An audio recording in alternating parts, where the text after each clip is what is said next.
మీ పేరేంటి? నా పేరు డి అమర్చంద్ అండి. నేను భారతీయ యువశక్తి ట్రస్ట్లో ఫస్ట్ రైడ్ వర్క్ చేస్తాను. నాకు 10 సంవత్సరాల నుండి ఈ ఫీల్డ్లో అనుభవం ఉంది. ఎన్జిఓ రంగంలో అనేక రకాలైన వెల్ఫేర్ స్కీమ్స్ని, అదేవిధంగా అడ్మినిస్ట్రేటివ్ వ్యవహారాలని బాగా చక్కదిద్ది ఈరోజు ఈ పొజిషన్లోకి రావడం జరిగింది. Congratulations, very good. మీ దృష్టిలో సక్సెస్ ఏంటండి?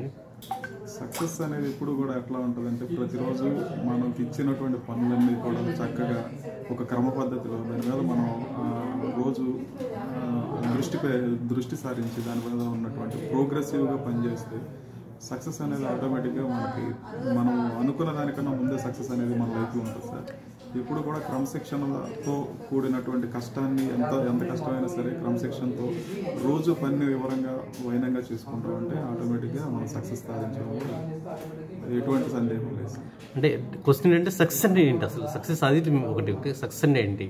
సక్సెస్ అంటే ఎప్పుడు కూడా ఏంటంటే సక్సెస్ అనేది అంటే డిఫరెంట్గా మనం మెజర్ చేస్తూ ఉంటాం. సక్సెస్ అనేది ఎట్లా అంటే మనకి ఏ పని ఇచ్చినా, అది డబ్బు ఒకటే కాదు, పని అనేది ఏ రకమైన పని ఇచ్చినా కూడా పనిని సమర్థవంతంగా పనిచేసి దాంట్లో అనుకున్న టైంలో తక్కువ టైంలో ఎక్కువ ప్రొడక్టివ్గా పని అందించడం అనేది సక్సెస్ అనేది నా అభిప్రాయం. అది ఏ రకమైన పని అయినా సరే అది ఒక సక్సెస్ అనేది ఎప్పుడు కూడా ఎట్లా ఉంటుందంటే ఒక పనిని మీద బేస్ అయ్యే ఉంటుంది. అది చదువు అనేది కూడా ఒక పని. చదువుకుంటే మంచిగా ర్యాంక్ వస్తే సక్సెస్.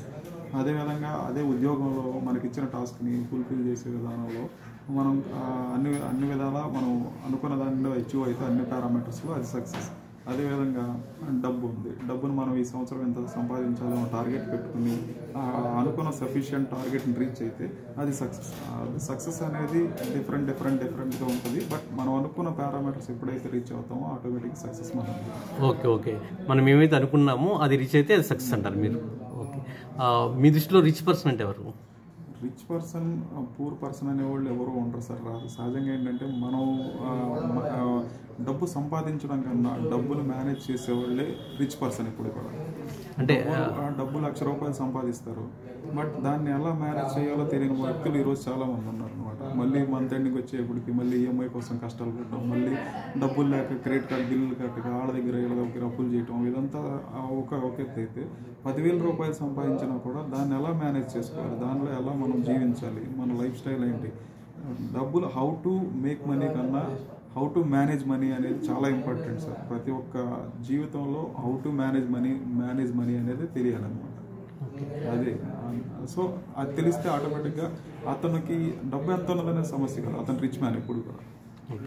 అంటే రిచ్ అంటే మీ దృష్టిలో అదే రిచ్ అనేది ఏంటంటే యాక్చువల్గా ఏంటంటే మనకు ఉన్నటువంటి అవసరాలని తీర్చుకోగలిగినటువంటి కెపాసిటీ మన దగ్గర మన రిచ్. ఇప్పుడు ₹1,00,00,000 ఆస్తుంది.